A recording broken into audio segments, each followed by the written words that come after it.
Welcome, gang. It's that time of year, and I can't think of one person who doesn't like Halloween. And I might be just a little bit bitter that I went to a costume party this past weekend, and some other guy came with the exact same costume as me.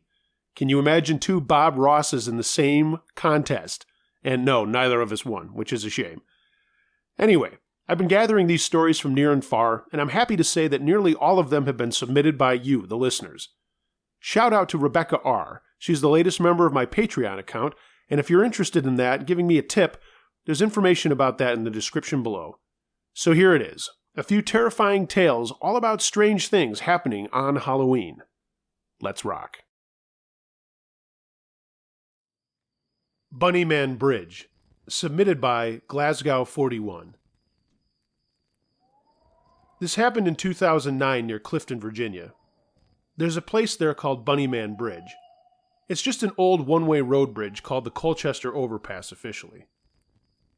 There's a bunch of urban legend bullshit about the area, and most of that stuff has been discounted over the years. One was about a train full of psych ward patients, and the train had crashed and all but one guy was captured. The trouble is, that never happened, there never was a crash, and there was never a psych ward in that area. There are a couple of incidents that were reported to and investigated by the police. A couple was accosted one night and had their car window smashed by a guy in a bunny suit. Another story was about a guy working on a house, and a similar guy came up to the place and started chopping at stuff with an axe.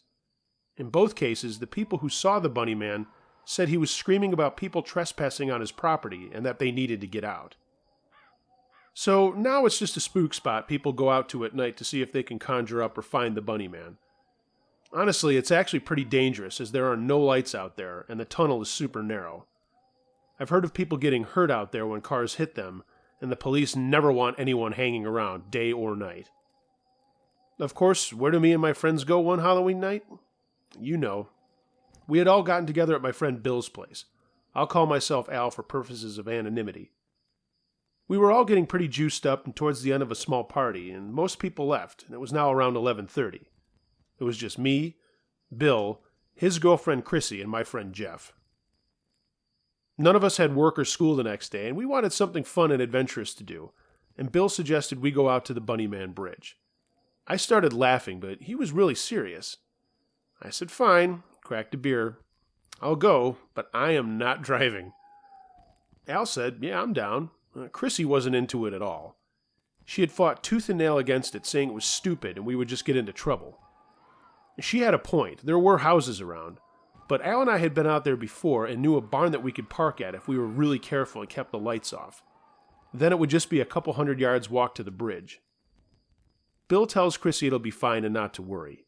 He hadn't had that much to drink, so he would drive. Al and I have grabbed a couple of more beers and found a couple of flashlights in a junk drawer in Bill's kitchen. It was only about a 20-minute drive from Chantilly where we were. We had the music blasting some Carcass or some other crazy death metal shit, and we were all laughing. Bill turned the music down and started telling a story about some people that went out there when we were all like in grade school, and one of the 5 people who went on this ghost hunt never came back. He said the guy was never found even though there was this massive search. I didn't know if he was bullshitting, but I did remember someone went missing when we were kids, so I thought maybe it was true. Chrissy told him to shut up, and we all laughed. After a while, we pulled up to the bridge and drove through it slowly. It only fits one car going one way, and I knew Bill was going super slow for maximum effort to get everyone scared. There was almost a full moon, so when we got to the other side, he drove for a bit and then killed the lights when we came to the driveway where the barn was. We parked in front of it hoping the owner didn't see us, but it was now well after midnight, so we figured most people were asleep. The 4 of us walked back towards the bridge as quietly as we could. But Al and I kept punching each other and trying to get the other guy to laugh. Bill was a little more serious. It didn't take long to get to the bridge and we went inside. It's not all that crazy, but that's when things did get crazy. From the other end of the tunnel we heard whispering. I thought maybe it was another group of people out doing the same thing we were. But then the whispers turned into this weird moan. Chrissy said we should leave, but Al whispered, it's just some other people. Hey, why don't we scare them? I laughed and said, why not? Al would climb up the trestle, go over the tracks, and make some sounds to freak them out, and we would sneak along the tunnel wall and jump out if they came in. The moaning had stopped, and we waited to hear Al scream or something, and got ready to spring into action. We waited, and waited. Nothing. I told Bill I was going to go up there, and he said we should all go, and that's when the moaning came back. We all froze, and that wasn't Al. It was the same thing as before. Then a rock or something came skimming down the road and stopped next to Bill. I said fuck it and turned on my flashlight, shining it on the ground to see what it was. And there it was, a fist-sized rock with what looked like blood on it. Chrissy screamed, and I looked up the tunnel and saw 3 figures standing there wearing dark clothing, and one was holding up a bag or something in one hand. Chrissy screamed again, and we all started running back to the car, and then I remembered Al. "Get to the car!" I yelled at Bill and Chrissy, and I turned and scrambled up the side of the bridge to see where the fuck Al went. I got onto the tracks and looked up and down, but he wasn't around. Fuck, I thought. Where did he go? I went to the other side of the bridge, and there he was laying there totally out. In his hope to scare these people, he had slipped on the rocks and fell backwards, cracking his head. He wasn't bleeding, but he was out of it, and we later found out he had a concussion. I helped him up, and he was groggy as all hell. Looking over the side of the bridge, the people were still standing there, and they must have heard us now because they were looking up at me. Al got to his feet. We went across the tracks and slid down the other side on our asses, just in time to see Bill and Chrissy pull up. We fell into the car, and I looked down the tunnel and saw that the people were gone. We could have turned around, but the drive home would have taken a long time, and I told Bill I wanted a better look at these people. He drove through the tunnel, and when we got to the other side, there was no one there. Bill stopped the car, and we looked around, and they were just gone. "This is fucked up, man," said Bill. And just then something hit the windshield of the car. It was bloody chunks of something, and Chrissy screamed over and over, and Bill just hit the gas. The things were still on the hood and windshield for about 1.5 miles before we stopped and jumped out. 2 dead and skinned rabbits had been thrown at us. I looked at Bill and said, "Think that's what was in the bag that guy was holding?" "I don't fucking care," he said. I found a stick, pushed the rabbits off the car, and we got in and drove. I kept looking back to see if anyone was following us, but no one was there. Al went to the doctor's the next day, as he said he felt sick all night, and that's when they said he had a concussion. He was okay in general, though. I'll never know who those people were, but I doubt they were some cult or any other nonsense. I figured they were just out to scare people if anyone went by there. So to you rabbit-tossing, bloody-handed creepers in the hoods and dark clothes, bravo. You scared the shit out of us.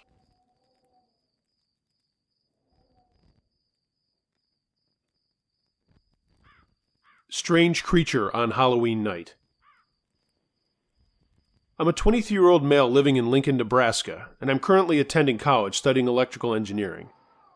I'm not a religious person, and frankly do not believe in anything that cannot be proven or theorized about using some sort of empirical basis. I also abstain from any sort of drug, including marijuana, and I don't drink alcohol. The date of the event was early November 1st, 2009, in the early morning after Halloween. I was 16 years old and a junior in high school at the time. Most of my core beliefs were the same, although I was struggling with my belief in God and afterlife. I cannot stress to you enough that this story is completely true, and I will recount it to the best of my abilities. I know that given the date, a story like this can seem very cliché, but I can't help that, and honestly, I wouldn't have been in this situation any other day out of the year. I just want to share this experience. Halloween night 2009, I was hanging out with 3 friends who we shall name for the sake of the story Jake, Tony, and Matt. Our group had been friends since freshman year of high school, and every year on Halloween we were out causing mischief. Yeah, we were the assholes running around neighborhoods with eggs, ringing your doorbell past midnight, and doing any other spur-of-the-moment shenanigans that came into our heads. On this night, however, we had made different plans from the previous years. We went out and bought around 50 rolls of toilet paper and bunkered down at Jake's house on the outskirts of town with a plan to TP the shit out of a guy from our class who lived in the neighborhood behind Jake. We'll call him TJ. We planned this out about as well as you'd expect from 4 dumbass 16-year-old kids. We would watch scary movies, play games, shoot the shit all night in Jake's basement, until 3 a.m., and that's when we would sneak out a window and stealthily make our way to TJ's house, do the deed, make our way back without being caught. We excitedly waited out the night drinking multiple energy drinks and watching a marathon of Halloween movies with Michael Myers, brutally massacring the same town over and over. Like, wouldn't you just fucking move? I suppose all of that you could say would put us in an anxious or easier to scare state, but I've always been more of a horror movie fan myself and didn't feel any trepidation when the time came to sneak out. We each wore a backpack stuffed to the brim with toilet paper and snuck out the basement laundry window into the backyard. It was a cold night, and I remember being very uncomfortable because I had only worn a t-shirt. It was fairly well lit from a full moon and a clear sky. We stayed low to the ground alongside Jake's neighbor's tall fence, doing our best to keep as much distance as possible from Old Man Finker's house and his vigilant dogs. Upon reaching the road, we quickly sprinted to the ditch on the far side alongside a tall grass field, and then started making our way down the 100 meters or so towards TJ's mailbox. Once we got to the mailbox, we all laid down in the ditch beside it and started making an approach plan. Only the second floor of TJ's house was visible from the road. The front and sides were lined with enormous pine trees that had to be at least 12 or 15 feet tall, and the branches were intertwined so that you could not see between them. TJ's driveway went straight down the right side of the house, and on the other side of the pine trees was just bordered by a tall grass field.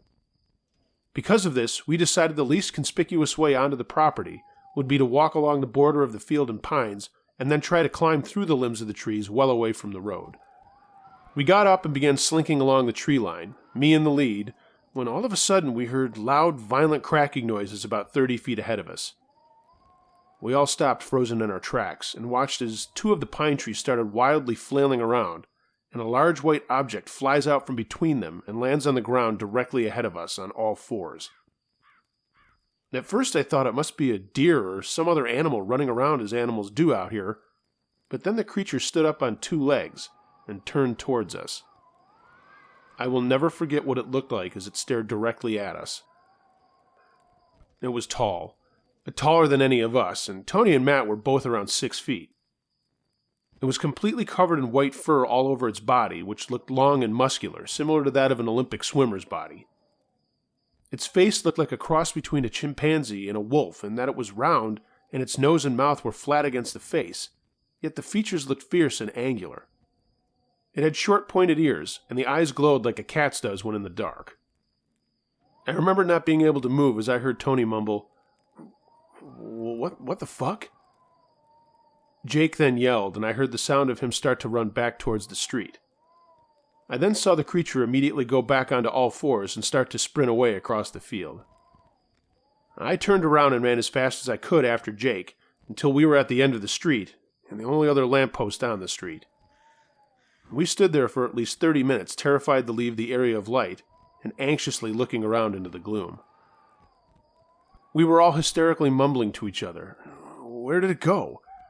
Where can we go now? Shit, do you think it's watching us? Oh, fuck, what should we do? Alright, let's run this way. And while trying not to be too loud as if the creature could hear our plans. We finally decided to hop the fence near our location and sprint across an open farm field in the opposite direction of where we thought we saw the creature go. From there, we walked on the busiest and most well-lit streets back to Jake's house. None of us can explain what it was we saw. All of our descriptions of the creature are practically identical, with the only variance of events being that Jake thought it had started running after us, whereas Tony and I both saw it start across the field. As of today, I'm only in contact with Tony and Jake, but every once in a while we bring up the topic of the creature as if to confirm it wasn't just some dream we had. I have driven past TJ's house at night numerous times to try and see if the creature comes back again, to no avail. I do not believe in spirits, ghosts, monsters, Bigfoot, the Loch Ness Monster, or anything else supernatural or unproven. Yet I saw this creature and have absolutely no idea what it could have been. The few other people I have told probably don't believe me, and I have no proof to give any of you other than my word. But this did happen. I'm not sure what else to say.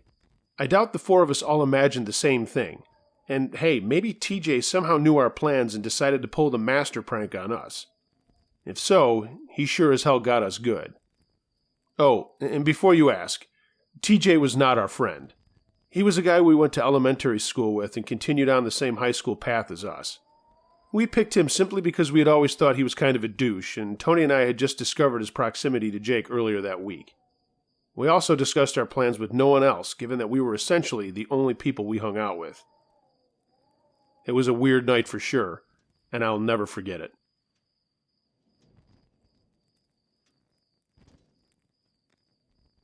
Crazy Halloween Night, submitted by Cherry Eye Eagle. When I was a senior in high school, a friend of mine on the football team was going to have a Halloween bash as his parents were out of town. You could dress up or not, no one really cared. It was a Friday night and my friend, let's call him Paul, had arranged for a couple of kegs and pizzas for everyone. $5 a head and like 50 or 60 people invited. Yeah, like that was going to happen. No one else would show up, right? I didn't dress up, and neither did my best friend Connor, and we got there early to help Paul and his brother Daryl set stuff up. The only rule was that no one was allowed inside. Everyone had to stay outside except girls who needed the bathroom, and even they had to have one of us escort them in and out. Paul didn't want anyone messing up the house, and I remember everyone was being really cool about it, and even when they got drunk. People started showing up, and someone set up a beer pong table, and the beer was flowing. Paul lived in a big house out in the middle of nowhere, and had anyone who had driven there go around the back of his house out near a barn, so anyone driving by wouldn't see all the cars and figure out what was up. A lot of the girls dressed up, and a lot of people from a nearby school came that I didn't know. I guess they were friends with Paul's brother, and no big deal, they were really cool. So the night is going on. I'm trying to pick up this girl from my class when Connor says, "Dude, there's a guy sizing you up pretty good if you hadn't noticed." I hadn't, and slowly looked around, but didn't see anyone looking at me. "Shut up, asshole," I said, and went back to talking with the girl. She needed to go to the bathroom, so I told her I could take her and her friend, and Connor said he would go too. There was a tiny bathroom off the kitchen, and both girls went in, and we were dying of laughter that they were so cramped in there, and the girls were laughing too. Connor said, "Come here," and we went to a back window. He pointed out to a guy in a red devil costume standing with 3 other guys dressed up like the bad guy in Scream with those masks. They were all pushed up on their heads so they could drink. "Dude, that's the guy I was talking about," said Connor. I said, "Dude, whatever, don't worry about it." The girls came out, we went back outside, and I locked the door. It was about 9 or so, and I was getting a beer and getting a pretty good buzz on. We were walking home, so it wasn't a big deal. This devil guy walks past me and does the shoulder thing. At first I didn't say anything. Maybe it was a mistake and he just bumped me, right? About 5 minutes later, he does the same thing, and this time I tell him to watch where he's going. I size him up. He's a little bigger than me. I was 6'1" and 210 at the time. I worked out a lot, but I wasn't really a fighter or anything, so while I thought I could take care of myself, I also didn't want to get into a scrap. He just shot me a nasty look and walked away. I kept thinking, who is this guy and what is his problem? So the night goes on. The girl I was scamming on leaves with her friends after saying goodbye, and everyone that's still there is pretty well oiled by now. I talked to Paul about the guys, and he didn't know who they were either, but they were getting pretty plastered and now started to cause problems with other people, and not just me. One of them got caught trying to break into the house, and Paul's brother called it a night and shut everything down, and told the guys to leave. We cleaned up some of the mess, but figured we could do it the next day, and it was now Saturday, and it was really early in the morning. Paul and his brother and Connor and I and some other friends went inside to keep drinking and play some cards. We were just hanging out until about 2, when I knew that I had to start heading for home. Thinking better, I decided to stay over instead, and called my mom, who just wanted to know where I was and if I was safe. Connor couldn't stay and said he was going to head home. It was about a 3-mile walk down the country road with no lights whatsoever. I offered to go with him, but then he pointed out that I'd just have to walk back here on my own. Paul tells him to keep his cell phone handy in case he needs one of us. We're just going to watch some scary movies and keep partying. About 20 minutes later, my phone rings, and it's Connor. "Hey," he says, "I think there's a car following me. It keeps passing me and turning around and then passing me again." "You sure?" I asked as the others looked up at me. "Yeah, pretty sure. I'm moving into the grass on the other side of the ditch." "Okay, hang on, man, we're coming."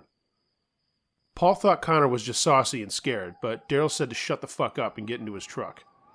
I kept talking to Connor and told him that we were coming to get him. We were risking getting into trouble drinking and driving, but we had to get him. Just then through the phone, I hear a distant voice say something about, "Your faggot friend," and Connor yells at him to leave him alone. And I can hear him now running and breathing hard. Then there's a thump, and Connor yells out, and it sounded like the phone fell, and I could hear him getting his ass kicked. We all ran to Daryl's truck, and I jumped in the cab while Nick, Craig, and Paul jumped in the flatbed. Daryl tore off down the road towards Connor, and we got to him pretty fast. He was only about a mile away. We saw a car on the side of the road and some shapes jump up from the shoulder, making a run for the car. We all grabbed some pipes from the back of Daryl's truck. He was a plumber and always had tools and stuff in his truck. In the car lights, we could see Connor lying on his face and 3 masked guys running towards us. It was some of the guys from the party, including Devil Guy. They knew they had to get through us and the fight was on. They were outnumbered and outarmed, and I went right for Devil Guy and smashed his knee in and then kneed him in the face as he fell. The other guys pounded on the other 2. I ran over to Connor, and he was messed up and bleeding. One of the guys had cut him up pretty good. I helped him up, grabbed his phone, and half dragged him to Daryl's truck. The guys stopped dealing on the Scream Mask guys, and Daryl was yelling at them that if they ever tried this again, we'd kill him and bury him in the woods. Totally amped, we all got in the truck and headed back to Paul's to check out Connor. It ended up he didn't look as bad as we thought, and it was mostly just superficial cuts. "Dude, what happened, man?" I asked. "Guys just jumped me and started talking about you, dude," he said, holding an ice pack Paul had given him, and he was drinking a beer. "One guy said he was going to go back to find you," he said. I knew that must have been Devil Guy. What the fuck was with him? I mean, what did I do to him? We all calmed down, and it was a little after 3 now, and no one was in the mood for scary movies, so we just kept talking about what had happened and who those guys were. Just before 4, Paul looks up towards the front of the house. Daryl says, "What?" "Sounds like someone's out there," he replies in a whisper, and got up and turned off the lights. I started to tense up, and Daryl crawled over to the window and peeked out. "There's 3 guys out there. I'll be damned if it's not those same 3 dicks, but they're not wearing costumes anymore." "What are they doing?" asked Craig. "They're just standing at the edge of the yard." Craig whispers to Nick and me to get up and go out the back door and see if we can sneak around the side of the house and flank them. Connor says he wants to go, but Paul tells him that's not going to happen. Sit down. Daryl says for Nick and Craig to go out the back and then to the left, me and Paul to the right, and he's going to go out the front door and confront them. We quietly sneak out the back and split off. There was only a crescent moon, so it was pretty dark out, and we moved quickly up the front of the house off to the sides and the hedges, and they didn't see us. Suddenly, we heard Daryl's voice yell out, "The fuck do you want?" Silence, then a voice calls back, "No, fuck you, how tough are you now?" And then I almost shit as I hear a gunshot. Everyone froze. This guy just shot at Daryl. The 3 figures started moving towards the house, and another shot split the night. I looked up and saw Nick running across the yard with Craig and Paul, and I took off too. By the time these guys realized we were out there charging, another shot went off and we were on them. Daryl had jumped off the porch and joined us, and we were all just wailing on him. Devil Guy had dropped the pistol. It was a .38 we later found out, and I kicked it away from the group. They were putting up a pretty good fight despite having been beaten earlier in the night. But now we heard sirens and saw lights flashing down the road. Connor, thank God, had called the cops. 2 cars pulled up and told us all to get down on the ground.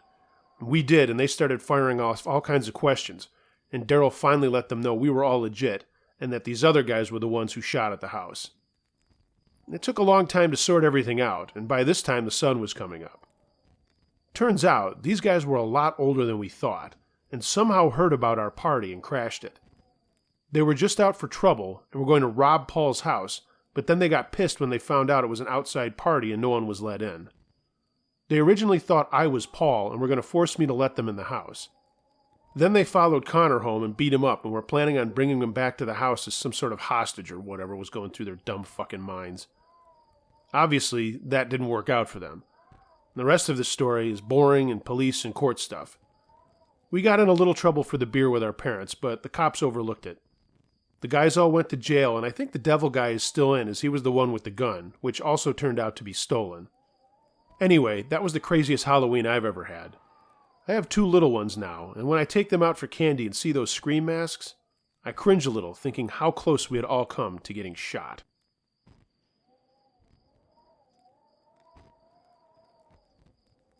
The Thing in the Darkness, submitted by Amy Deluxe 99. This happened to me when I was in high school. I'm calling myself Amy for this story, but that's not my real name. I was a junior living with my grandparents as I went to a school that was better than the school I would have had to go to if I had still lived with my parents. And if anyone asks, yes, the school actually checked in to see if I was really living there just to make sure I wasn't lying. And I won't lie, it was weird not living with my parents, but it was also kind of cool because my grandparents gave me a lot of leeway when it came to how I wanted to live my life. I was dating this guy Nate, and we were going to a Halloween party together. He went as a nun and I went as a priest, and it was actually pretty funny. There were only about 10 people at the party, so it wasn't a crazy rager like most parties I went to in my town. I lived in a town outside of Fort Erie, Canada. We were all just hanging out in our costumes and having a good time when it started to storm really heavy and the power went out. Chris, the guy whose house we were at, fired up his wood stove and broke out some candles. His parents weren't home for whatever reason, and it was actually kind of cool that we were by ourselves with some beer and rum and cokes, just sitting in the dark with a fire going. Chris's girlfriend had brought a Ouija board with her, and she said we should get people to play. I didn't want to, and just sat on a chair with my man and watched the others. Nothing happened, and I commented that it was all just silly, and if the pointer even moved, it was just because someone was moving it. That's when the board spelled out my name slowly. A-M-Y. I laughed and told my friends playing to cut it out. Then the pointer slowly went to other letters, spelling out Y, O, U, W, I, L, L, S, E, E. Then it spelled Amy again and stopped. You will see Amy. I'll admit, I was a little creeped out, but it was just a game and I didn't want to put too much stock into it. They kept messing with it, but nothing else happened and they eventually stopped. We kept sipping our beers and telling scary stories while the rain was pelting the house and the wind was going crazy outside. The storm seemed like it was never going to let up, and Chris's parents came home and told us that a lot of trees were down and that we should stay there for the night rather than go out into the storm. They were really cool people.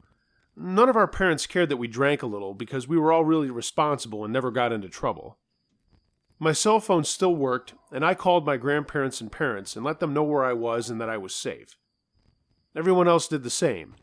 Even a guy named Nate who lived next door. He just wanted to stick around and keep having fun. The night went on with us around the fire, slouched on couches or chairs, just talking and enjoying the creepiness of the night. I needed to go to the bathroom and went down the hallway. So I took a candle with me, and when I finished up and was washing my hands, I looked into the mirror and froze. Everything behind me was pitch black, like there was nothing there. I mean, there was a shower and tub behind me, but I couldn't see the shower curtain or anything. It was just total darkness. Then a white blurry shape came into view, and I heard words whisper, "You will see." I screamed and ran out of the room, leaving the candle behind, and of course everyone is asking, what the hell is wrong with you?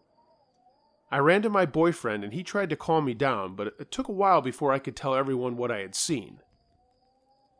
One of my friends, I'll call him Chuck, went down to the bathroom after Chris's parents were told everything was okay and that I was just scared. Chuck stayed in there for a while and came out saying there was nothing. I started to think everyone would think I was a chicken and making stuff up, so I said I'd go back with him, and we closed the door. We stood looking into the mirror, and then everything started to get darker again. Even Chuck was like, "Oh shit." And then the whisper came again. "You will see." We both ran out of the bathroom, totally creeped out, and told the others what we had seen. Everyone was starting to get a little worked up and wanted to see if anything happened to them in the bathroom, but nothing happened to anybody. It would only happen if I was in there with them, and after the third time I did it, I said I wasn't going to do it anymore because I was getting very scared. Chris brought out a radio and started playing some music, and we're all just relaxing and chilling out. My boyfriend put more wood on the fire, and Chris's parents said they were going to bed. The power wasn't expected to be back on anytime soon. So I'm snuggling under a blanket with my boyfriend, who is rubbing my back, and my friend Lynn is right next to me trying to make me feel safer. I'm having a third beer of the night and slowly calming down. That's when the radio dial on the radio started skipping through the stations on its own, and we all looked at it in horror. And then there was a voice that everyone heard this time that said, "You will see." Chris jumped up and took the batteries out of the radio, and now things were worse than before. I'm shivering despite my boyfriend and the blanket being on me, and that's when I looked into the picture window in the living room. There was the same fuzzy white shape in the blackness, and I pointed and yelled out, That's it! That's it, you guys, right there!" For the briefest of seconds, a figure that looked like my great-aunt Kelly appeared in the window, but then the white blur wrapped around her is the best way I can describe it, and she reached out towards us. The whisper came again, "You will see." And my great-aunt began to fade away into the blur, and then she was gone. The shape went away, and that's the last thing we heard or saw that night that was totally crazy. We all eventually fell asleep, and it wasn't until the next day when I got home that things went one step beyond.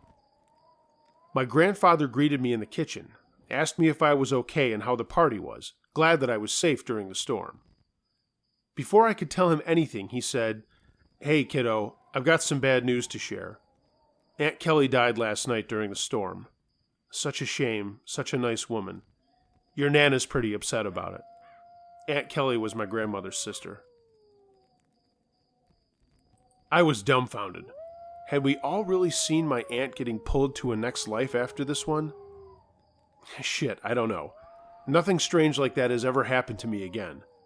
But we all saw it, and to this day all of my friends still talk about that night and what we saw.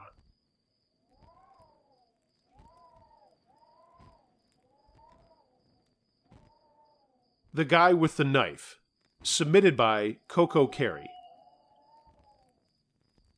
This story is from the perspective of a female. When I was 16, I asked my parents to let me have a costume party for Halloween, and they said okay. But it had to be during the weekend because the holiday was going to fall on a Wednesday, and they didn't want to do anything during the week. I was in 8th grade, and it was the first party I was having that wasn't a birthday party, and one where we would be able to do it without parents hovering over us. My family had a lanai in the back that went out to a yard, and we were going to have it there. I grew up in Pensacola, Florida, by the way. My mom and I put up all these decorations and orange lights in the back, and I was so excited. I was going as Little Red Riding Hood, and no, not one of the slutty costumes like they make now. I made this one with my grandmother. My best friend Erica was going as Snow White, and she came over early that afternoon to help get the rest of the yard ready. When we were finished, we took a swim in my pool because it was still pretty warm out that year. At least in the 80s, which isn't super warm for Florida, but it's not cold either. While we were splashing and talking excitedly about the party and how Josh, no, not Uncle Josh, and Evan were coming, and we really liked those guys. I dated Josh for a while later when we were in high school, but I was still in that, gee, I hope we play spin the bottle and he has to kiss me phase. We were getting out of the water when Erica said, "Why is your dad wearing that costume already?" I told her I didn't know what she was talking about. I knew that he had set up some games in the backyard and kept hinting that he had something scary for the 4 friends I was having stay overnight, but he never mentioned anything about a costume. Again, I said, "What are you talking about?" And she said, "Your dad, he was just over by the hedge looking at us, and he had this robe on like Father Paul at church, or something like that." I told her that wasn't my dad, and maybe it was just our neighbor. She insisted the person was wearing robes or something, and I told her she was just seeing things. We got ready for the party, and people started showing up in their costumes, and Josh came as Don Johnson with white pants, white jacket, and a neon pink t-shirt. This is around 1986, and Miami Vice was huge. Everyone got there, and we were all listening to music and playing games and having fun, And then we wrote everyone's name down on a piece of paper and put them into a bowl to play this game of truth or dare. One name would be picked, and that person picked two others and had to ask truth or dare. If it was a boy and a girl, it was always a dare. There were tons of funny questions and we were all laughing until my friend Tony picked Erica and Josh's names. Erica was the only one who knew I was crushing on Josh, but imagine my heartbreak when Tony dared them to 2 minutes in the pool closet at the far end of the pool house. Everyone did the ooh thing, and Erica looked at me with huge eyes. She didn't want to do it. Tony was insistent and said that they would ruin things if they didn't do it. So, caving to peer pressure, they walked away from the lanai and went into the closet where the filter to the pool was. I was screaming inside and hoping they didn't do anything. A minute went by, and everyone was yelling out stuff and being crass, and I was shaking with anger. 2 minutes went by, and they didn't come out. Tony was now howling and yelling that Josh was an animal. 3 minutes, and then we heard a scream over the music, and Josh yell, "Get the fuck out of here!" We all ran back, and Josh was standing in front of Erica, and she was holding his hand. "What happened?" yelled Tony. Erica and Josh started talking at the same time and said that they were just talking in the closet, and when they were supposed to come out, the door was stuck and they couldn't get out. Josh kept pushing on the door and shaking it, and finally the door popped open. There had been a thick nail slipped into the latch to keep it from opening. As soon as they stepped outside, Erica said she saw the same guy in the robes she had seen earlier in the day standing in the shadows holding a big kitchen knife. That's when she screamed, and Josh yelled out. The guy ran through the hedges out of the yard. I just looked at her with the hate only an 8th grade girl can muster and said I didn't believe her, and she just looked back at me. "That's what happened. We're not kidding," she said. "Oh, sure," I said. "What were you talking about?" She was quiet. Everyone's standing there looking at her, and she says, "I told Josh you like him." Okay, now I've gone from pissed to mortified, and I don't even know what to do, and everyone says, "Aww." By this time, my dad's shown up and asks what's going on. Erica and Josh tell him what they saw, and now I'm believing her, but I'm still going to kill her. My dad tells everyone to get back to the house, and he looks over the hedges. We never did see what his surprise was. When we got back to the lanai, the pizza came, and we were all just eating, and everyone was asking Erica what the guy looked like. She said it was just scary. Josh sat down next to me with some pizza and smiled at me. My life wasn't over. Before everyone left, except my friends, he gave me his phone number, told me he liked me too, and kissed me on the lips. I almost fainted. Okay, gushy young girl shit over. A couple more hours of everyone having fun, everyone left except for Erica, Joni, Stacy, and Amy.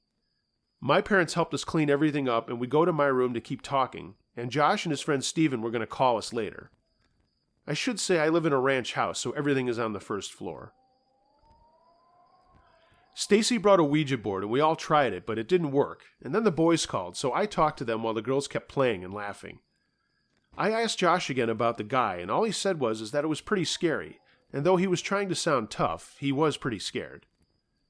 Steven wanted to talk to Joni, so I gave her the phone, and at that time, I looked out the window.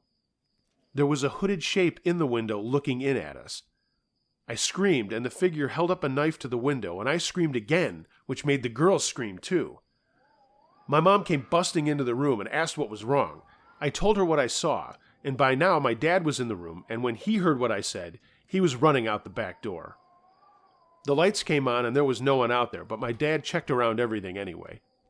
We were all creeped out to the max, and my dad called the cops to tell them what had been going on. They told him that they would look into it. We tried to settle down, and Mom made us put the Ouija board away because she thought it was scaring us more. Erica and I got some snacks, and we went to the living room to watch some movies. This was a big deal. We had just gotten a VCR. A few minutes into one, the phone rings, and I hear my mom answer it, and she calls out, "Jeff!" Jeff's my dad's name. He leaves his study to go to their bedroom, and I hear him talking softly. Then I hear him call someone else, and I sneak down the hallway to eavesdrop. "Yeah, someone just called and asked why the girls had to stop playing with their Ouija board," he said. "Yeah, I don't know. I didn't see anyone in the yard when I went out there." Then he looked up and saw me and closed the door. I went back to the living room and we kept watching the movie. We heard a tapping on the front picture window and I called for my mom. She came out and the tapping stopped. As freaky as everything was, I figured maybe it was just a bird or something. Mom said she was going to stay with us, and I don't think any of us cared about being on our own anymore. But 10 minutes later, Joni screams, "It's him!" pointing at the window, and there's the robed figure with the knife. He was pointing it at the glass. My mom screamed for my dad, and the guy takes the hood off, and he's got this super creepy see-through mask on. It honestly looked like a doll's face. He punched the glass, cracking it at the bottom, and Dad ran to the front door while Mom called the police. The guy also ran to the front door, and while my dad was trying to open it, this nutjob was holding onto the knob, keeping him from doing it. My dad finally yanked open the door, and the guy brought his kitchen knife down onto my dad's hand, cutting it deeply. He slammed the door shut, and there was blood all over his hand. The guy was still outside, pounding on the door, and he kept yelling, "Why can't I play?" in a high voice, like he's trying to sound like a little kid. All of us girls are screaming and trying to get out of the living room and running into one another.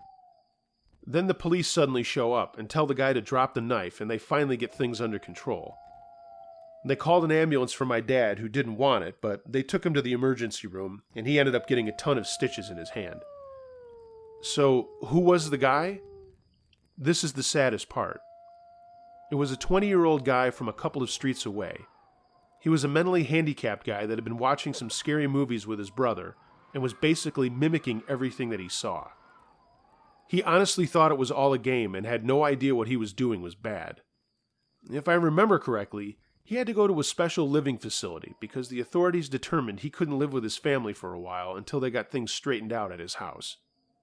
I never saw that guy again, and as much as he scared the shit out of us and hurt my dad, I can't help but feel sorry and sad for him to this day. As crazy as what he did was, it really wasn't his fault. I still get together with those girls once a year after all these years, and that night always comes up. My scariest Halloween ever.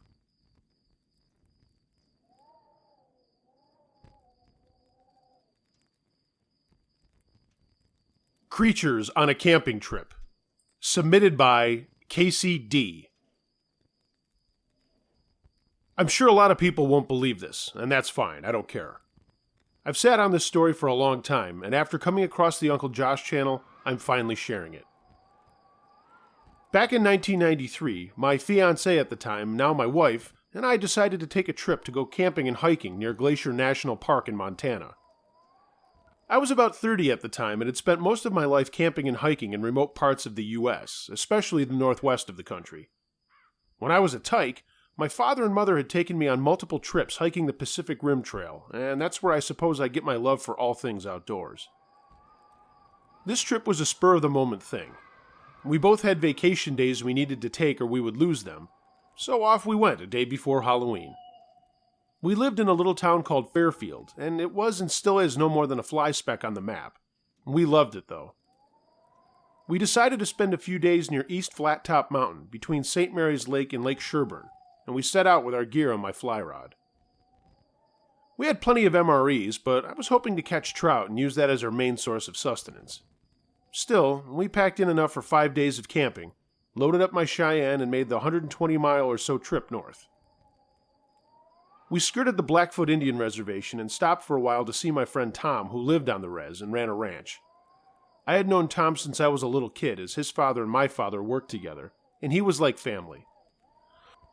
Growing up, I was allowed to see and participate in a lot of traditional stuff with his family, and for that I am truly grateful. I learned a lot from his family and friends, and it was always a good time visiting with him. He told me to watch out for the bears and that a number of campgrounds were closed because of the wandering predators. We planned on camping on our own, and having dealt with bears in the past, I really wasn't too concerned about them. We got to a parking area and were going to bushwhack a couple of miles to the foot of East Flathead Mountain and find a spot to camp near a creek and just get things set up as the day was waning. We found a clearing that was ideal for what we wanted. It was near a pond and a creek at the base of the mountain. While my fiancée, let's call her Sarah, started setting up a fire ring, I scrounged around for firewood, and then we put up our tent. It was just starting to get colder, and while it was pleasant during the day, it was already chilly in the shadow of the mountain. I got a fire going, but we used our whisper lights to warm up some MREs and also filtered water from the creek. We sat with our backs on a log in front of the fire and were just enjoying the night, and I was passing the time making fuzz sticks while Sarah kept up the chatter. After a while, we decided to call it an evening as we were tired from all the prep and travel mixed with that short hike. I hung everything up in a bear bag and we crawled into our tent and fell asleep. I awoke somewhere around 3 a.m. and just lay there in the dark listening to the creek gurgling and the other forest noises. And that's when I heard it. A distant laughter. At first I thought maybe it was coyotes, but after a few minutes it came again, and it sounded more human than I first thought. It was quiet for another 15 minutes, and then the laughter came again, but this time there was a whistling sound coming from the opposite direction. I figured maybe it was some other people out lost in the woods, and maybe one was drunk or high and the other was whistling to get their attention. Either way, it stopped and I fell back asleep, but not before making sure my Roarbar R9 was with me just in case. I had also packed my H&K P7 for Sarah if need be. We woke up to a gorgeous morning and got to fixing breakfast. We planned to hike around the base of the mountain and then end up back at our campsite while avoiding a KOA campsite that usually had a lot of people in it. Yeah, when I go out in the woods, I really like to be alone. I asked Sarah if she had heard anything the night before, but she didn't. I let it go, and we enjoyed a great hike in both the tree line and above it, scrambling around on the rocks. We took a break for some food and then headed back towards camp. It was still really nice out, and I wanted to see if I could scare up some fish from the creek. Sarah sat in the sun reading a paperback, and I got to work on dinner. The fishing was pretty good, and I remember thinking that I should get more in since the season was still open for another month. I was also getting the feeling that I was being watched, and not just by Sarah. I bagged a couple of decent-sized trout and was planning on plank cooking them next to the fire, so I set out to get more firewood. Again, that uneasy feeling came over me, and that's when I heard the whistling. I stopped what I was doing and looked around, but didn't see anything. But that really didn't mean anything, as the forest is awfully thick out there. Getting what I thought was sufficient firewood, I turned to go back to camp, and the laughter came off to the left, and closer this time.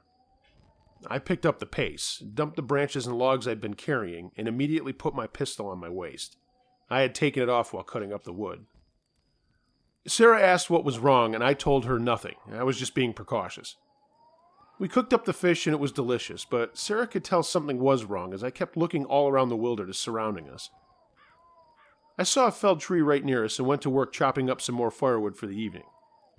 I don't want to say I was scared, but those noises made me want to stick closer to camp, the fire, and Sarah. I threw some more wood on, and Sarah handed me a candy bar saying, "Happy Halloween!" And no sooner than she had said that, the laughter came and was right off to our left. Her eyes got huge, and she whispered, "What is that?" "I don't know," I replied, my hand drifting to my R9. A whistle came off to the right, and my head swiveled over in that direction. And without thinking, my pistol was now in my hand, and I stood up and listened.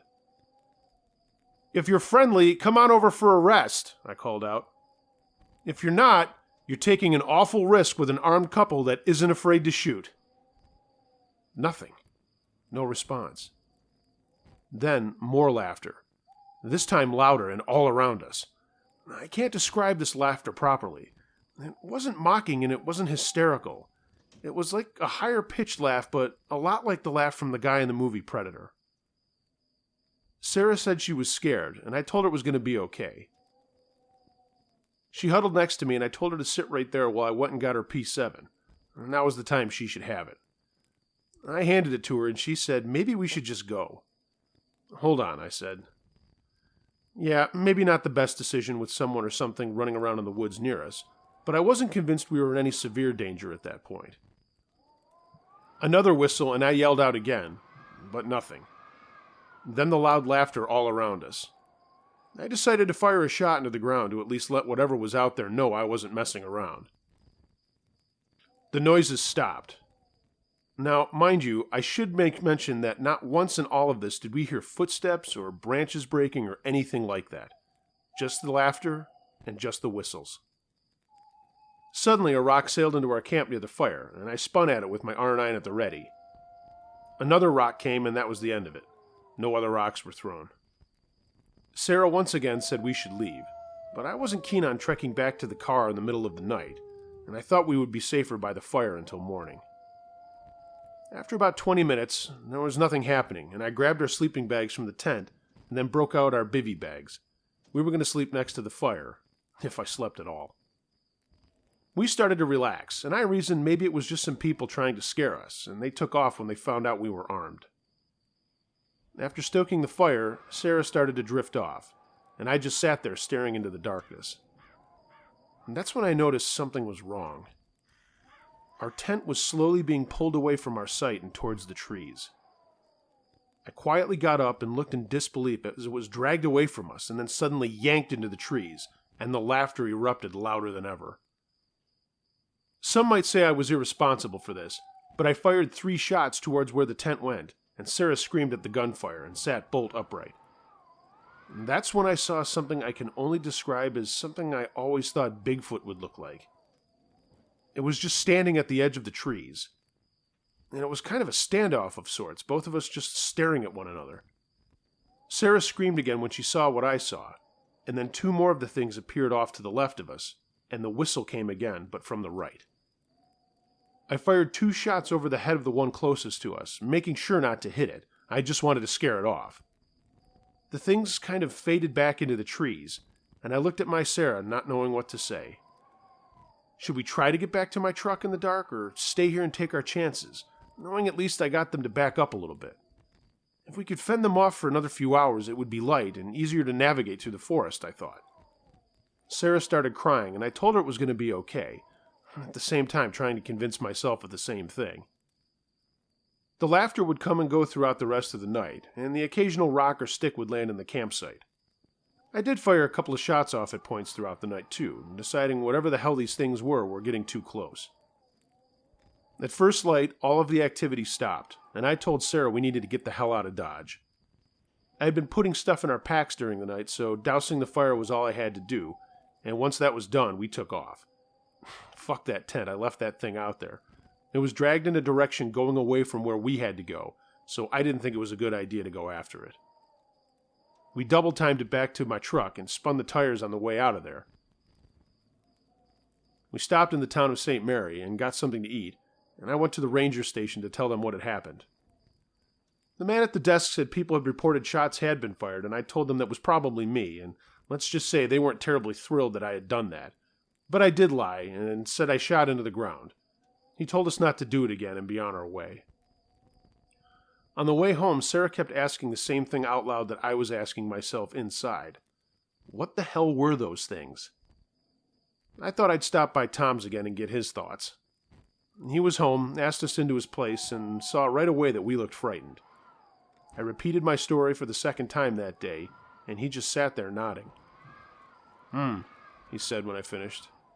You know, tribal stuff isn't something that I talk about to outsiders, but you're like family, so I think I can tell you what I think. It's kind of akin to skinwalkers down south. We just don't talk about them that much. Sounds like you got the attention of stick Indians.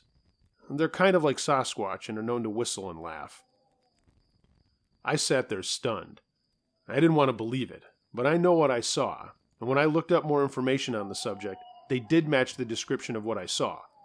Although they normally weren't found in Montana, and they were more the lore of tribes in Washington and British Columbia.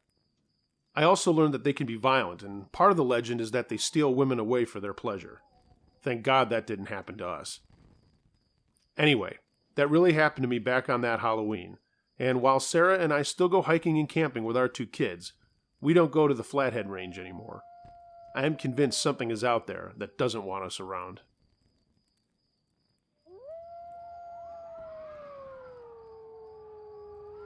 Crazy Halloween Night, submitted by Cherry Eye Eagle.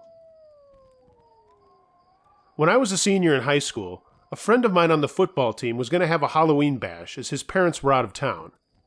You could dress up or not, no one really cared. It was a Friday night and my friend, let's call him Paul, had arranged for a couple of kegs and pizzas for everyone.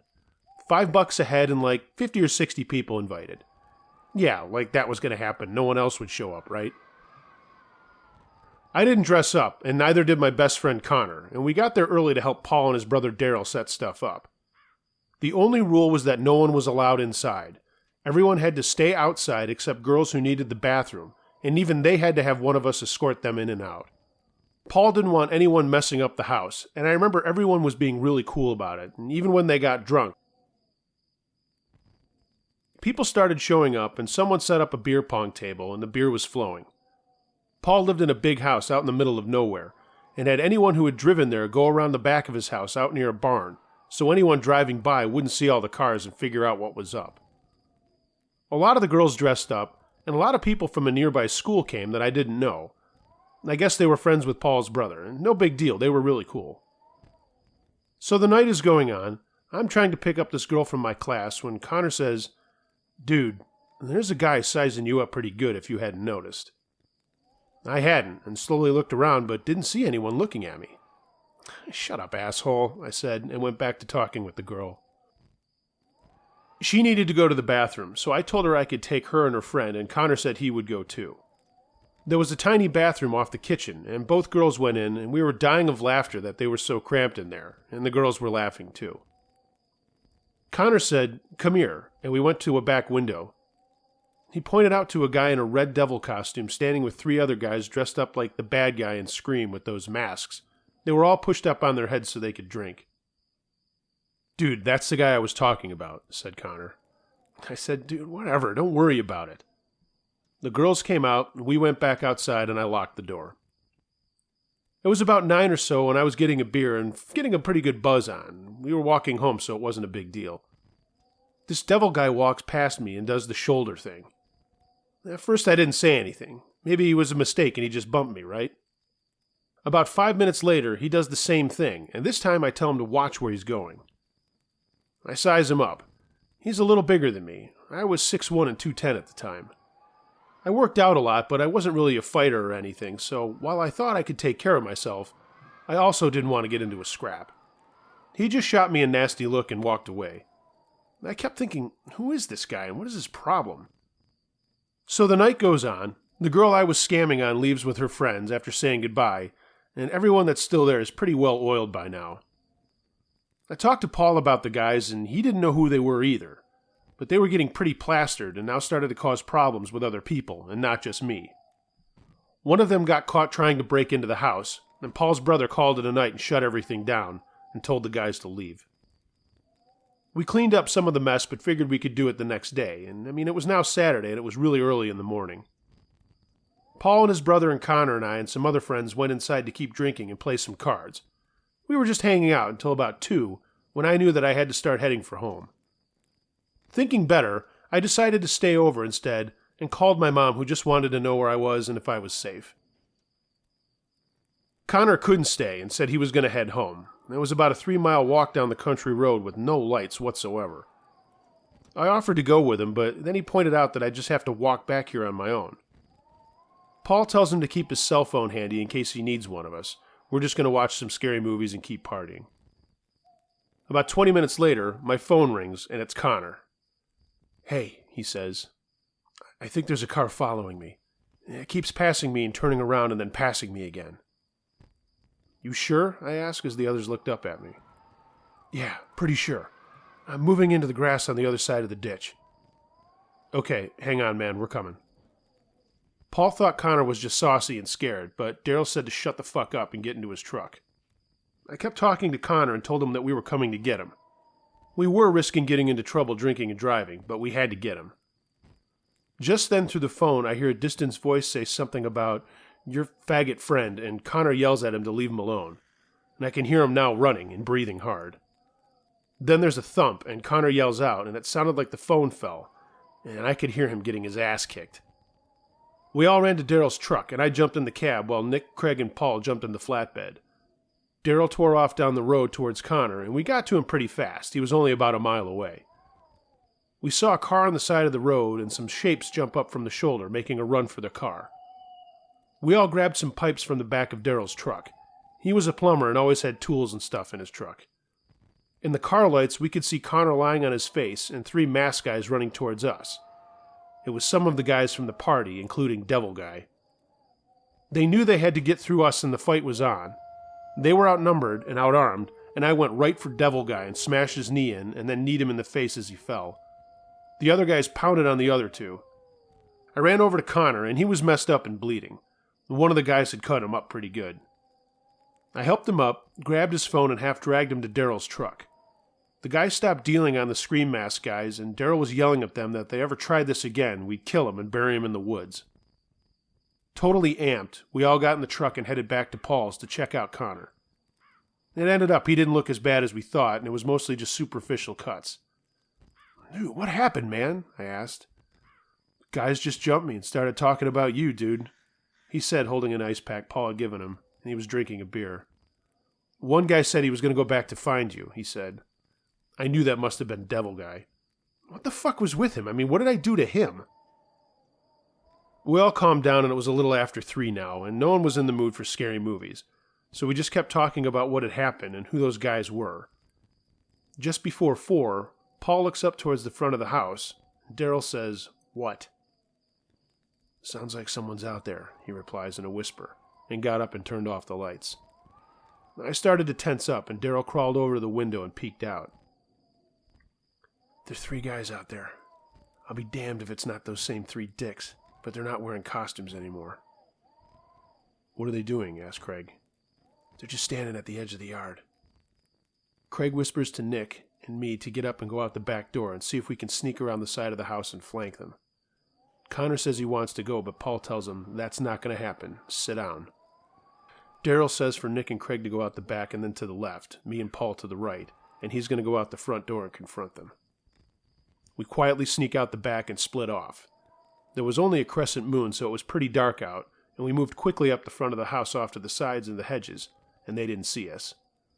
Suddenly, we heard Daryl's voice yell out, "The fuck do you want?" Silence, then a voice calls back, "No, fuck you, how tough are you now?" And then I almost shit as I hear a gunshot. Everyone froze. This guy just shot at Daryl. The 3 figures started moving towards the house, and another shot split the night. I looked up and saw Nick running across the yard with Craig and Paul, and I took off too. By the time these guys realized we were out there charging, another shot went off and we were on them. Daryl had jumped off the porch and joined us, and we were all just wailing on him. Devil Guy had dropped the pistol. It was a .38 we later found out, and I kicked it away from the group. They were putting up a pretty good fight despite having been beaten earlier in the night. But now we heard sirens and saw lights flashing down the road. Connor, thank God, had called the cops. 2 cars pulled up and told us all to get down on the ground. We did, and they started firing off all kinds of questions, and Daryl finally let them know we were all legit, and that these other guys were the ones who shot at the house. It took a long time to sort everything out, and by this time the sun was coming up. Turns out, these guys were a lot older than we thought, and somehow heard about our party and crashed it. They were just out for trouble, and were going to rob Paul's house, but then they got pissed when they found out it was an outside party and no one was let in. They originally thought I was Paul and were going to force me to let them in the house. Then they followed Connor home and beat him up and were planning on bringing him back to the house as some sort of hostage or whatever was going through their dumb fucking minds. Obviously, that didn't work out for them. The rest of the story is boring and police and court stuff. We got in a little trouble for the beer with our parents, but the cops overlooked it. The guys all went to jail, and I think the Devil Guy is still in as he was the one with the gun, which also turned out to be stolen. Anyway, that was the craziest Halloween I've ever had.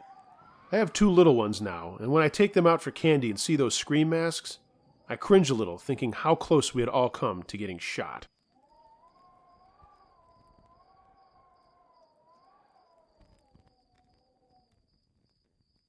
She didn't want to leave. About 3 years ago, I volunteered at a historical society for a Halloween event. I'm a history buff, and I have always loved Halloween, so this was especially fun for me. The volunteers dressed in period costumes and told the haunted history of the houses that were visited during the tour. The event is fairly unique because the society went to great lengths to verify the historical veracity of each story. In 4 cases, they actually knew the name of the spirit that haunted the location visited. Some of the stories were amusing, and others were sad. But of all the locations, Only one was especially active, which I can attest to. The house was constructed in the 1850s by a young lawyer for his new wife. Sadly, the man was killed during the war, leaving his wife behind. Some unpleasantness followed in her life, but she always held on to the house that her beloved husband had built for her.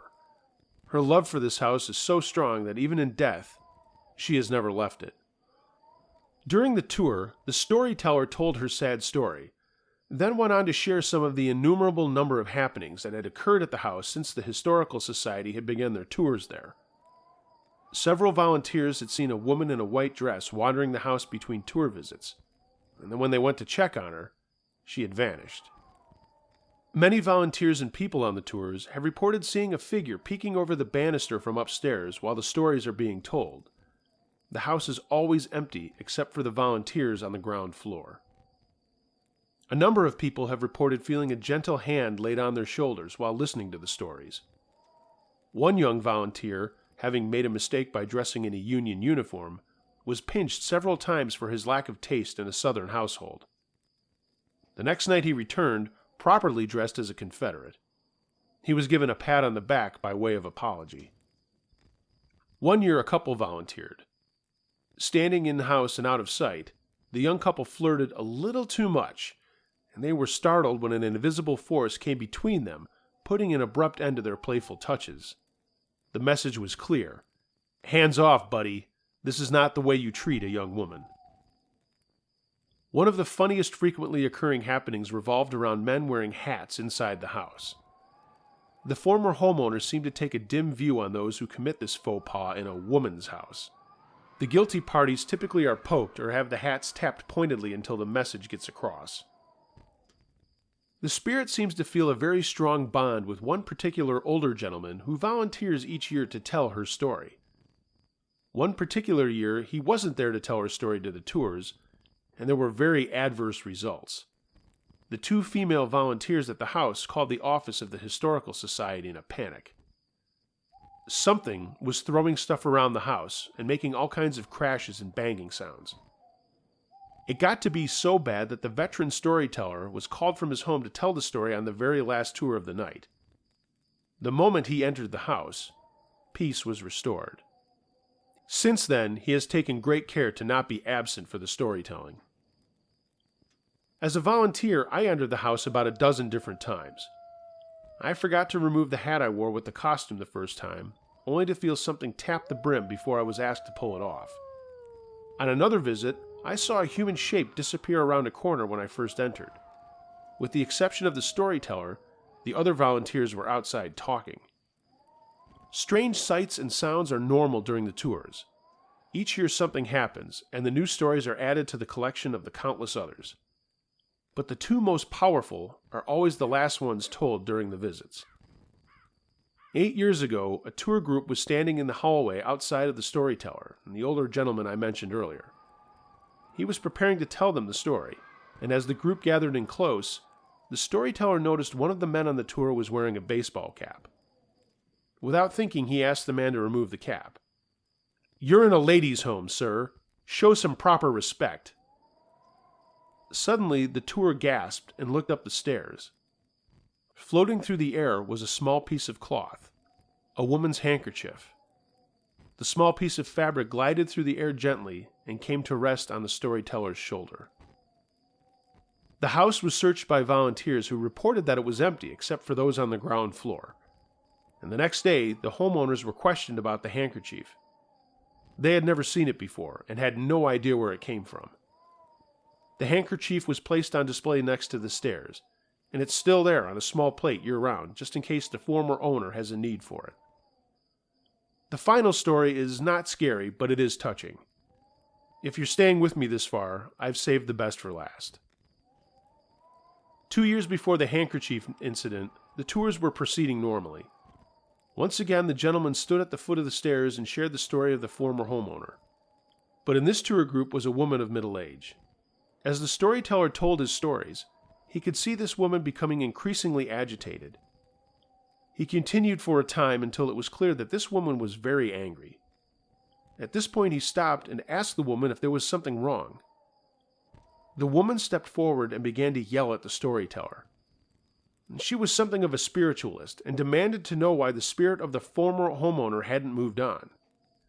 "She doesn't belong here," the woman yelled.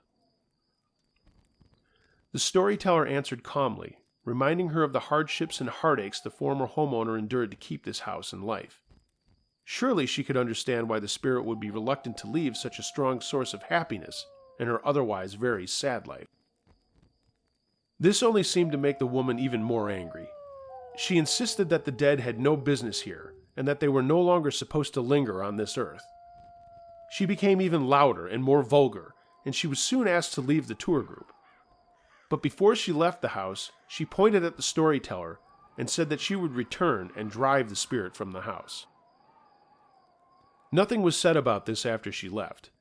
Everyone pretty much thought she was just a crackpot acting out. But the next day, the storyteller found out just how sensitive a nerve had been touched by the woman's threats. The next day, the storyteller received a call from the homeowner.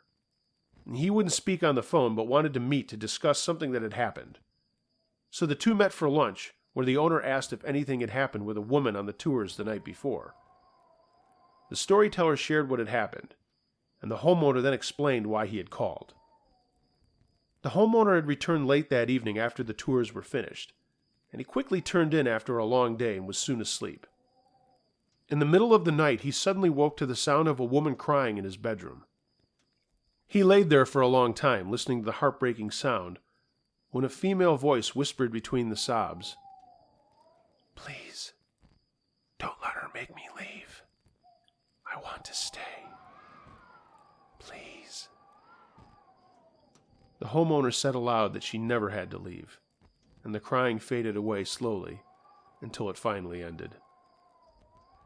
The middle-aged woman has never returned to my knowledge, and people are told bluntly when they enter the house it belongs as much to the former owner as it does to the current one.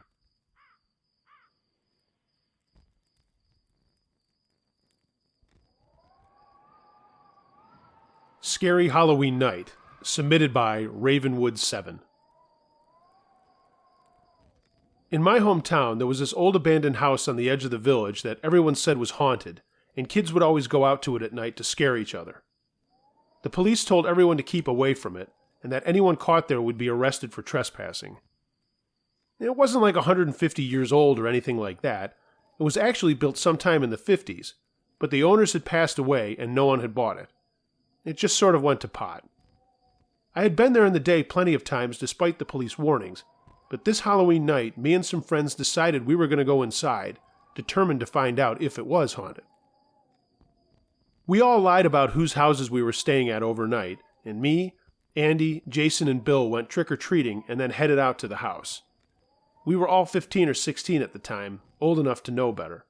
And by the way, these aren't our real names.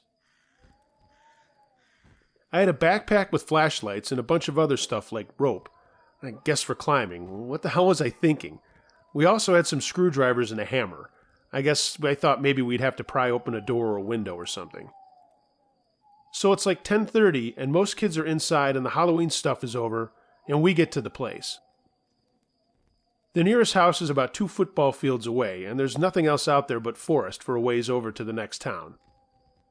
As we get there, we circle the house and look for the best way in, and then Andy tries the front and side door. They were locked and boarded up. We made our way back to the back, and that's when Bill stopped and pointed to the basement windows. There were lights on. We were all shushing each other, and Jason and I crept up to one of the windows, and right away I smelled something awful. We look into the windows, and they're covered in crud and dirt, but we can still make out what looks like a lab or something. There's all these bottles and burners and shit, and I'm telling you, it smells really bad. Suddenly, some guy walks into the room and starts messing with the stuff with his back to us. He was really creepy, tall, super thin, and looked like he hadn't taken a bath in weeks. I looked over to see where Andy and Bill were, and they were at another window on the other side of the house. We crawled over there trying to be super quiet, and they pull back and say there's some crazy shit going on in there. I ask what, and Bill just says go see. Before I crawl to the window, I tell them what we saw, and they go back to that window to look. Jason and I get up to the window, and my jaw dropped. There was a woman in this weird leather outfit chained to a wooden X with tape wrapped around her mouth. Her arms and legs were chained to the wood, and she looked like she was crying. Jason bumps me and points to another woman who is also chained to this bench and also has tape over her mouth, and we can see she's trying to get up but can't. Then some guy comes in with the guy we saw in the other room, and the first guy goes over to the lady on the bench and starts having sex with her, and we can hear her crying out. That's when dumbass Jason bumped the window, and the two guys looked right up at us. They make a move out of the room, and I just yell, "Shit! Run!" We all get up and scramble to our feet and started booking it away from the house. But like stupid 15-year-olds, do we run to the nearest house? No. Like fucking idiots, we run into the forest behind this house. We stop after a minute and make sure everyone's okay, and then we can see two shapes in the yard with flashlights shining them around. One guy has a rifle or a shotgun, I can't really see, and they start walking towards the woods. "You could come out, kids," called a raspy voice. "It's not what you think." It's not what we think? Look, I'm in my 30s now, and I get all that S&M kick, but those women didn't look like they were having fun, and there was something going on with that chemical smell in the other room. We're all bunched together, and I ask Bill how far he thinks it is to the next road through the forest, and he says a couple of miles. I can see the edge of the trees to where the next house down the road is, and tell everyone wait until these guys get into the woods, if they do at all. And if they do, make a run for the next house up. Jason's just sitting there. I can feel him shaking, and he just keeps saying, "Fuck, fuck, fuck, fuck, fuck." And I punched him and told him to shut up. We kept watching the guys, and thank the good Lord, they did go into the woods on the other side of the house, and we couldn't see them anymore. We all hightailed it through the woods and burst out into the clearing and made like Usain Bolt up the street and to the next house. Andy ran up to the door and rang the bell, but no one was home. At this point, we all just wanted to get the hell out of there and get home. We didn't even think about what our parents were going to say at this point. We all take off and can hear a car coming from the direction of the haunted house, and we all jump into a ditch on the side of the road. We're laying in mud and shit trying to crawl into the ground when the car slowly goes by with a flashlight playing right over our heads. It keeps going, and we can't hear it anymore. Bill pops up and says the coast is clear, and we start running again. We get to Jason's house and burst in looking like we just crawled through a sewer, and his dad yells out, "What the hell?" We told him everything, and he called the police. They came right out, and we told them everything we had seen, and they went out there to check things out. His dad raised hell about us lying and about where we were, and then made each of us call our parents, waking them up to tell them we were staying at Jason's house tonight. We all knew we were in deep shit. The police came back and talked with his dad for a while and then left. We were still awake in his room, and Jason's dad came in and told us what the cops told him. All the stuff we saw was there in some form or another, so they knew we weren't lying. The bad smell and crap in the one room was actually a meth lab, but they said the equipment was just there, nothing else. All the weird sex stuff was still in that other room, but there was no sign of the guys or women. Look, maybe it was just all a game outside of the meth, but those women sure didn't look like they were enjoying themselves. Anyway, we all got grounded or punished in one way or another, but we did come away with a story to tell. That was one messed up Halloween night.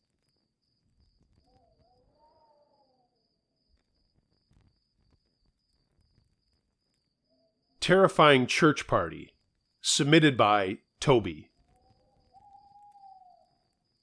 I grew up in a big city in Missouri, and my family was really religious. I'm not now and wasn't really into church back then either, but my parents made me and my siblings do all kinds of church stuff. Choir, youth group, all that stuff. My parents weren't really into Halloween, and we would have to beg to dress up and go trick-or-treating. They thought all of it was evil and that sort of thing. One year, they decided my brother and I were going to a party being held at the church that we went to. It was a costume thing, but they didn't call it Halloween. And they called it something else, I don't remember. I was 13 and my brother was 11 at the time. The church always had these anti-fun Halloween parties that were lame as shit. My parents forced us to go to this one, and we were supposed to dress up like shepherds. But we secretly bought these devil horns, some vampire teeth, and 2 black capes at a 5 and 10 store in town. We planned to smuggle everything under these robe outfits my aunt made us, and then change into our stuff in the bathroom, and then come whooping out at everyone at the party. We got out of the house with our gear and walked to the church laughing and talking about how pissed everyone was going to be and betting on how scared some of the people would be. We got to the church and it wasn't super old, but it wasn't new either. The older part was where all the services and stuff were, and the newer part was like a rec hall with these dividers in it to make Sunday school classrooms. There was a tall steeple at the front end of the old part of the building with a bell, and I think you probably get the picture. So we get there, and I see my friend Alex is there too, and he's another guy who hates this church shit. We actually thought about ditching and going trick-or-treating, but we knew our parents would find out and we'd be in trouble. My dad was actually pretty cool, and we figured he would actually laugh at what we were about to do, and he would handle my mother, who would no doubt be pissed.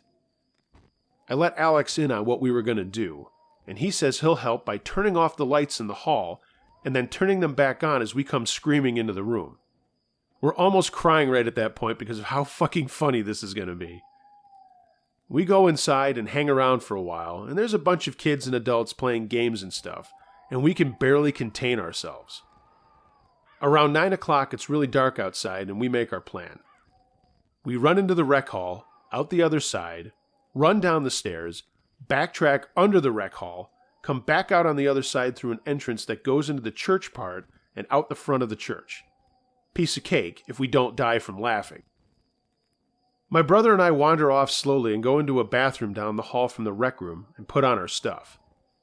Alex goes to the far end of the hall where he'll turn the light switches off, and the plan is he'll hit the lights, count to 10, and then he'll snap them back on. We'll count to 8 and start running into the rec hall screaming and hollering. So the plan comes off flawlessly. Alex kills the lights, we start running, and the lights come back on.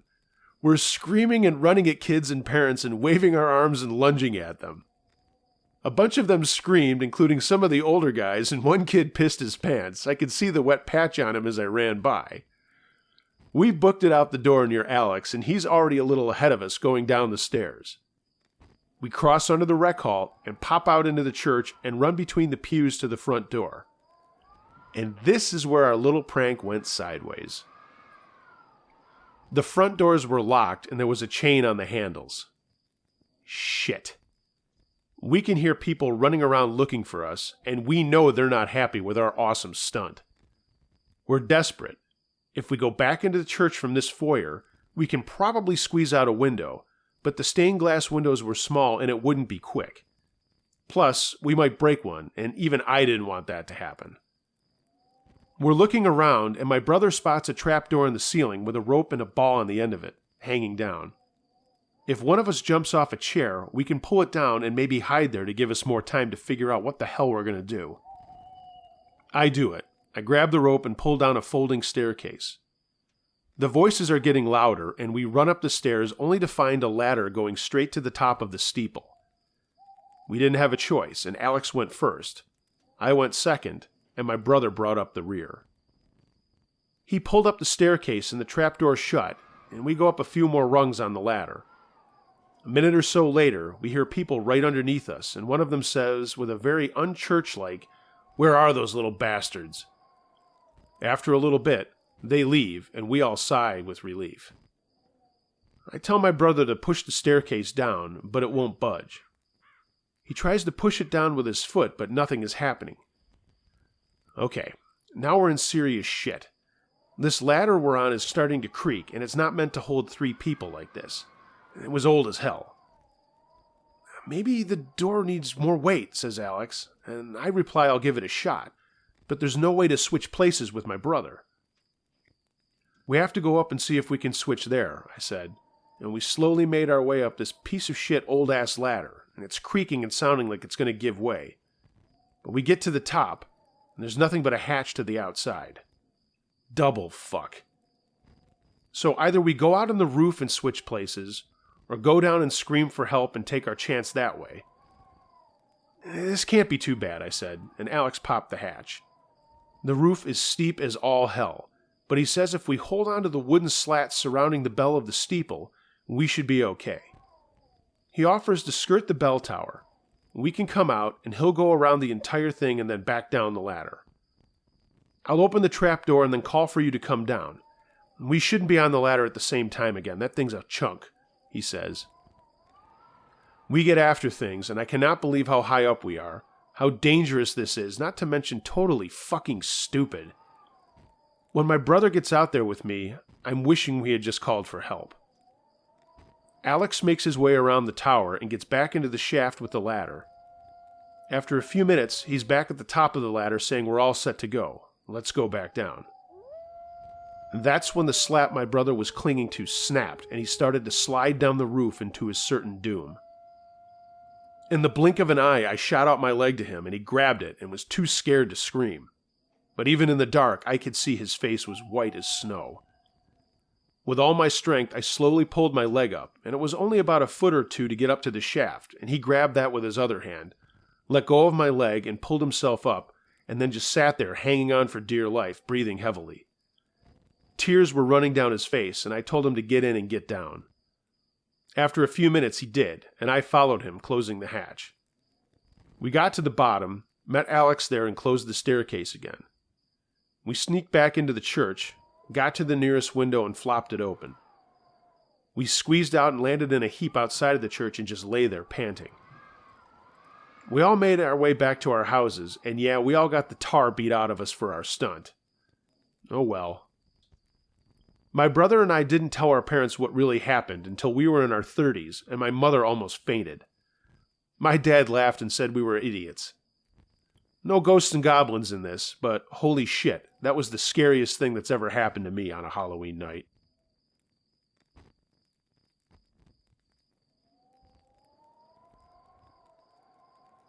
Halloween in the Cemetery. Submitted by Vengeful Night. When I was in college, one Halloween, my friends and I decided to go out to this cemetery on the edge of town as something to do. We were all freshmen and didn't have decent enough chalked or fake licenses yet. I guess I'm dating myself with the chalked license reference. We couldn't get into any bars in town, and we didn't know anyone having a house party. So we got my RA, who was a really cool guy, to buy us a couple of cases of Shinerbach beer, and we just hung out in my room, having to stash the beers when other RAs came on duty later. They were supposed to take our beer away, but for whatever reason, this night they were overlooking that rule about alcohol in the dorm. It was Randy, Joey, Corey, Ed, and me, just playing Tecmo Bowl, eating chips, drinking that shitty beer on a cold October night. There was some party in a girls' dorm across the quad, but for whatever reason, just doing a sausage party seemed like the thing to do that night, and we were all happy. It was getting close to 11, and Corey brought up the idea of going to the cemetery. He was a history major with a minor in geology and knew about the place and said it was really cool. Again, with nothing better to do, we thought, why not go see this place and maybe get a scare or two out of the night? Ed, who was my roommate, and I'll say my name is Darren, D for short, grabs his book bag and loads it with beer, and everyone goes to their rooms to get their sweatshirts and shit like that. The cemetery was about a 10-minute walk from our campus, and we were all hooting and hollering and being idiots on the way there, which was stupid because of all the beer we were holding. And this was Southern Arkansas University, by the way. About halfway there, it gets really cloudy, and the moon, which was only half full, started going in and out, and Corey said that he knew a shorter way to get through there, but it would take us across a creek and through some people's yards and some forest. I told them that it was a bad idea, as we really couldn't see that great in the dark with just one flashlight, and the moon not being out all the time. I got shot down, and we did what he suggested. Of course, everyone got wet feet, and the fun was slowly leaving the group, but we go through some more yards and woods and get to the cemetery. Joey asked what we were supposed to do now, and Corey suggested we just check out all the headstones and see what we can see. Ed flipped me a brew and sat down, saying the whole thing was dumb, and I agreed and sat down with him while the others went off looking for whatever. About 10 minutes later, we've had another beer, and Ed points off to the distance and says, "What the hell is that?" There was a faint light coming from outside the cemetery, but it was coming towards us. It honestly looked like a lantern as it bobbed up and down. It for sure wasn't a flashlight. We kept looking at it as it kept getting closer and closer, and suddenly the other guys came bolting at us from another direction. Corey said we should leave right then, but Ed and I were still looking at this light getting closer to us. The other guys were seeing we needed to run, but Ed and I, having no idea what the hell they were talking about, still stood there looking at it. Randy finally just yells out, "We saw it, man! We fucking saw it! It's not human!"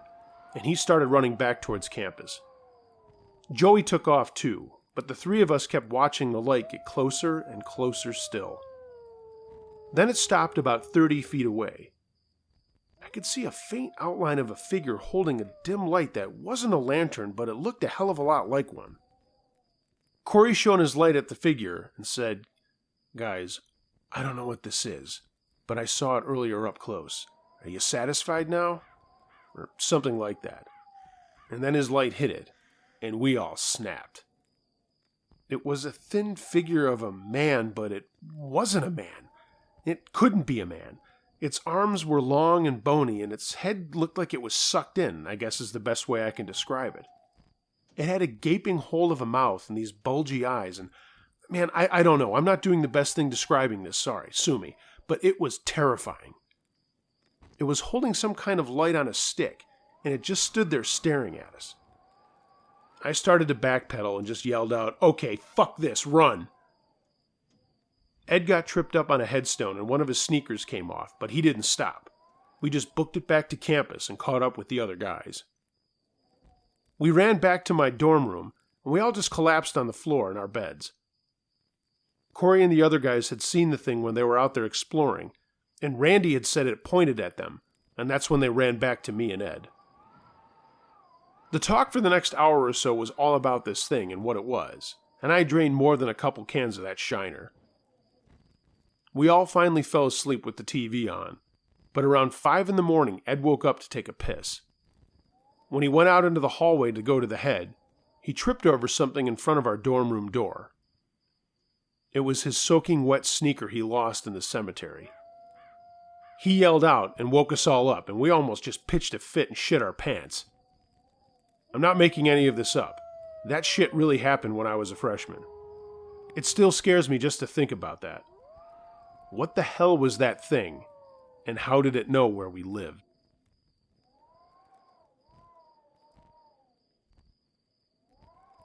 The Real Candyman, submitted by Sal P. Okay, first off, I love your channel, and when I heard your request for Halloween stories, I thought I'd share mine. It didn't happen to me directly, but it did involve me in a way. It happened to some kids my age in our neighborhood in Texas in the mid-70s. I was 8 at the time, my brother was 10, and we were going to go trick-or-treating on Halloween, just like all the other kids. We were originally supposed to go with another friend, but he said he couldn't go with us, and he was going with his dad and sister and some other friends in a different neighborhood than us. So it was me, my brother, my half-sister, and my mom. I was little, but I remember it started raining, and I also remember begging my mom to let us go by ourselves, but she said we were too little. Oh well. My little sister was too young to be out with us alone.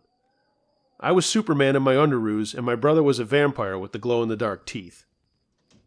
We went out and ran houses ahead of my mom and sister, and she kept yelling for us to slow down. The drizzle started to ruin my sister's bee costume. She had a lot of tissue paper that made up her wings. So my mom made us go home before we wanted to, and my sister was crying. We gave her a bunch of our candy to make her happier, I do remember that. We had school the next day, so we didn't stay up super late, and we went to school the next day. My brother looked for his friend Tim, who we were supposed to trick-or-treat with the night before, but didn't. Tim wasn't in school, and when we called him on that Saturday, no one answered the phone. We rode our bikes to his house up the street, and there were police cars there, and they told us Tim couldn't play that day.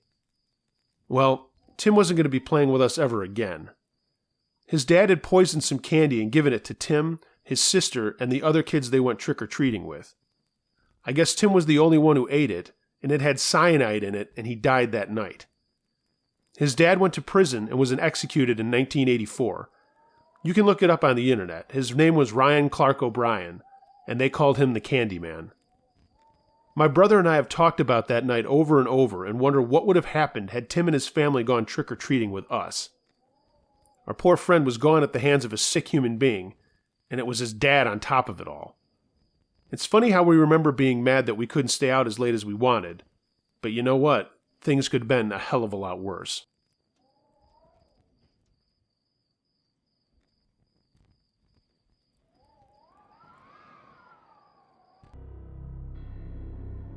Thanks for listening, gang. I hope you enjoyed this Halloween edition of Uncle Josh's True Scary Stories. As always, more to come. Please like, share, and comment, and subscribe if you haven't already done so. Follow me on social media, and all the links are down there in the description. Stay safe this Halloween, and remember, be wary of things that go bump in the night. It could be anything.